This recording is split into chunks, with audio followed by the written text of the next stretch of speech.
दुनिया के कई हिस्सों में इस समय अशांति है। कहीं युद्ध है, कहीं युद्ध का तनाव है।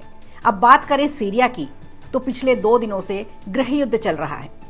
लेकिन वहीं भारत की राजनीति के जरिए सोरोस टीम देश की छवि को धूमिल करने की बार बार नाकामयाब कोशिश करती है।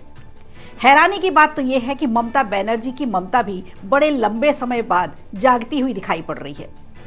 और सोचने वाली बात यह है कि खुद के प्रदेश में हिंदुओं की हालत न देखते हुए इस बार ममता दीदी ने संयुक्त राष्ट्र से बांग्लादेशी हिंदुओं के लिए मदद मांगी है। भले ही बंगाल का वायलेंस फायर रुक न रहा हो, लेकिन ममता दीदी ने मीडिया में सुर्खियां बटोरने के लिए बांग्लादेश का सहारा अच्छा लिया है। नमस्कार, मैं संगीता श्रीवास्तव, खबर प्रधान शो देख रहे हैं आप।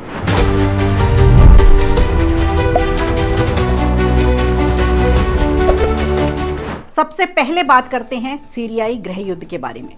आपको बता दें, सीरिया में विद्रोहियों की ओर से शुरू किए गए संघर्ष के आगे राष्ट्रपति बशर अल असद का शासन 1 सप्ताह भी टिक नहीं सका। विद्रोही लड़ाके एक एक कर सीरिया के बड़े शहरों पर कब्जा करते चले गए और रविवार को उन्होंने दमिश्क शहर को भी घेर लिया, जिसके बाद राष्ट्रपति असद और उनका परिवार देश छोड़कर भाग गए और सीरिया के प्रधानमंत्री ने शांतिपूर्ण ढंग से सत्ता काबिज करने की घोषणा कर दी। सीरिया पर 50 सालों से शासन कर रहे असद परिवार का राज पूरी तरह से खत्म हो चुका है। सीरिया में जो हुआ कुछ ऐसा ही बांग्लादेश में भी हुआ। शेख हसीना के विरोध के चलते देश छोड़कर उन्हें भागना पड़ा।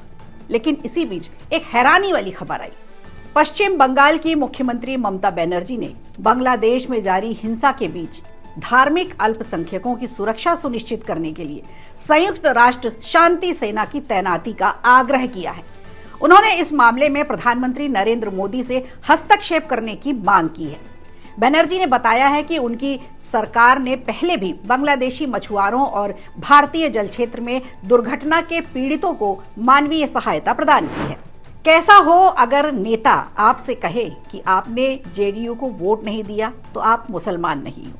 सुनकर हैरानी होती है ना, हैरान होने की बात भी है। ऐसा बयान अब लेकिन खुलकर सामने आया है। किशनगंज में राज्यसभा के दौरान पूर्व राज्यसभा सांसद गुलाम रसूल बलियावी ने कहा है कि अगर मुसलमानों ने नीतीश कुमार को वोट नहीं दिया तो वो गद्दार कहलाएंगे। उन्होंने कहा कि अगर लोगों ने तीर का बटन दबाया तो गुनाहगार हो सकते हैं, लेकिन गद्दार नहीं। डीयू कार्यकर्ता सम्मेलन में बलियावी के विवादित बयान के बाद सीमांचल की राजनीति गर्मा गई है और कई सवाल भी छोड़ गई है। सवाल ये कि जो पार्टी कल को दूसरे पार्टी के हिंदुओं मुसलमान करने का आरोप लगाती थी, आज वो पार्टी खुद हिंदू मुस्लिम कर रही है। जानकारी पर अपनी राय हमें कमेंट बॉक्स में जरूर दें। लाइक करें, शेयर करें और भी ऐसे ही ऐतिहासिक किस्से जानने के लिए जुड़े रहिए खबर प्रधान के साथ।